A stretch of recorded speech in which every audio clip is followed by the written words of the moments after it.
What I am going to show you are the astonishing molecular machines that create the living fabric of your body.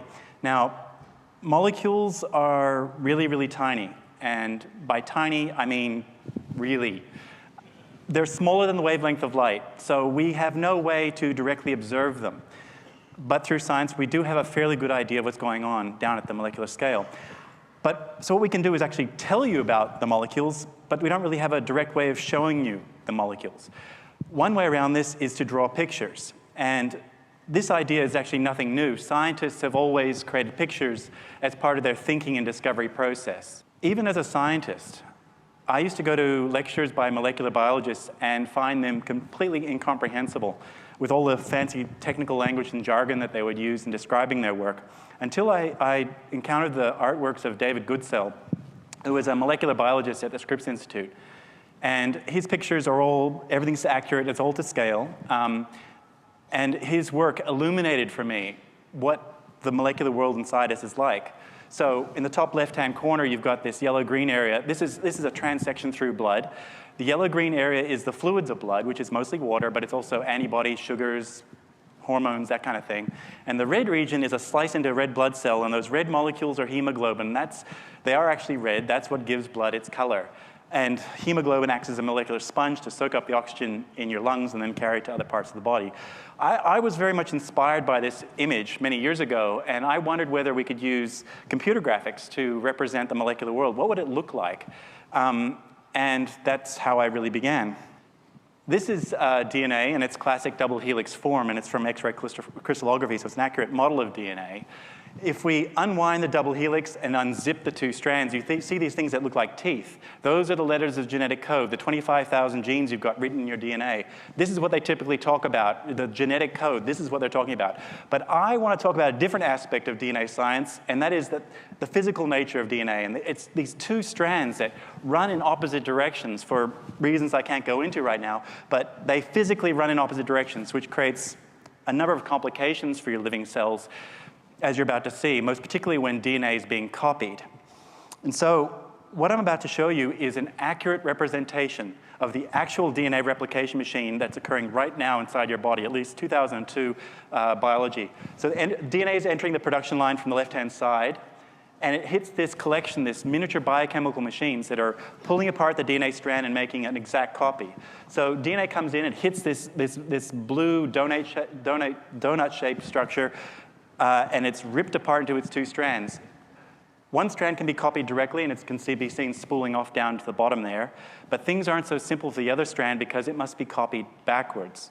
So it's thrown out repeatedly in these loops and copied one section at a time, creating two new DNA molecules. Now, you have billions of this machine right now whirring the right way inside you, copying your DNA with exquisite fidelity. It's an accurate representation, and it's pretty much at the correct speed for what it's occurring inside you. But I've left out error correction and a bunch of other things. This was work from a number of years ago. Thank you. This is work from a number of years ago, but what I want to show you next is updated science. It's updated technology. So again, we begin with DNA, and it's jiggling and wiggling there because of the surrounding soup of molecules, which I've stripped away so you can see something. DNA is about 2 nanometers across, which is really quite tiny.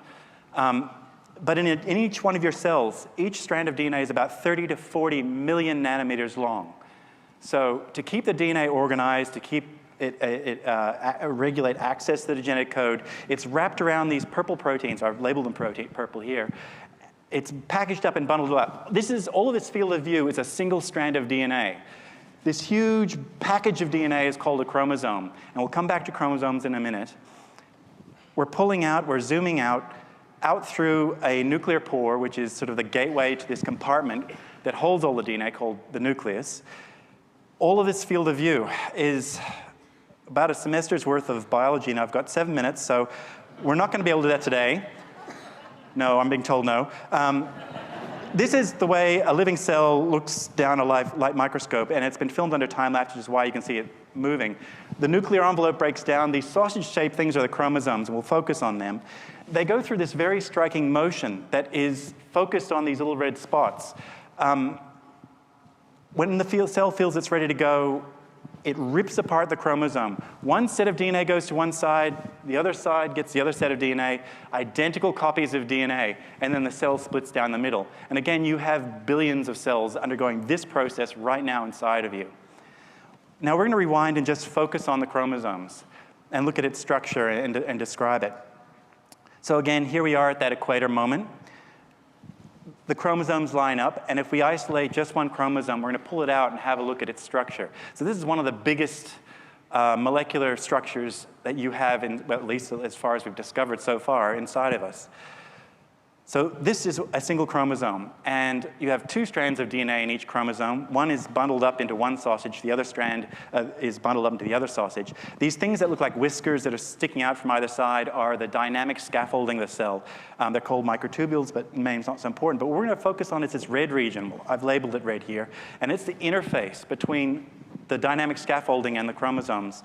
It is obviously central to the movement of the chromosomes. We have no idea really, as to how it's achieving that movement. We've been studying this thing called the kinetic core for over 100 years with intense study, and we're still just beginning to discover what it's all about. It is made up of about 200 different types of proteins, thousands of proteins in total. It is a signal broadcasting system. It broadcasts through chemical signals, telling the rest of the cell when it's ready, when it feels that everything is aligned and ready to go for the separation of the chromosomes. It is able to couple onto the growing and shrinking microtubules. It's transiently, it's involved with the growing of the microtubules, and it's able to transiently couple onto them.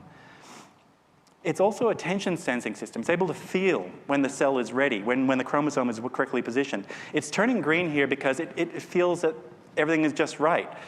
And you'll see that there's one little last bit that's still remaining red. And it's walked away down the microtubules. That is the signal broadcasting system sending out the stop signal, and it's walked away. I mean, it's that mechanical. It's molecular clockwork. This is how you work at the molecular scale.